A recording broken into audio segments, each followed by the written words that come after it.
ନା ନା ନା ନା ମୁଁ ତୁମକୁ କେବେ ବି ବାହା ହେଇପାରିବି ନାହିଁ। ମୁଁ ଗୋଟେ ସାମାନ୍ୟ ରିକ୍ସା ବାଲା, ପ୍ରତିଦିନ ଯାହା କମାଏ ସେଇଥିରେ ମୋ ଘର ଚାଲେ। ମୋର ଛୋଟ ଛୋଟ ଭାଇ ଭଉଣୀମାନେ ଆଉ ମୋ ବାପା ମା' ବି ଅଛନ୍ତି, ସେ ସବୁ ମୋ ଉପରେ ନିର୍ଭର କରୁଛନ୍ତି। ଆଉ ମୁଁ ନିଜେ ବି ପାଠଶାଠ ପଢ଼ି ଲାଷ୍ଟରେ ମୁଁ ଏ ରିକ୍ସାକୁ ଆପଣେଇଛି।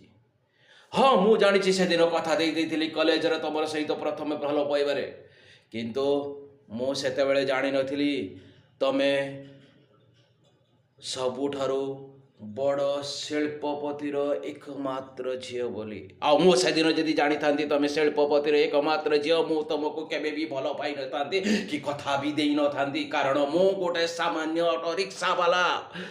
ଆମ ଦୁଇ ଜଣଙ୍କର ବାହାଘର ହେବା ସମ୍ଭବ ନୁହେଁ। ତମେ ଯେତେ ଶୀଘ୍ର ପାରୁଛ ମୋତେ ଛାଡ଼ି ଚାଲିଯାଅ, ନହେଲେ ନହେଲେ ନହେଲେ ମୋ ଜୀବନ ସଂସାରଟା ଛାରକାର ହେଇଯିବ, ଛାରକାର।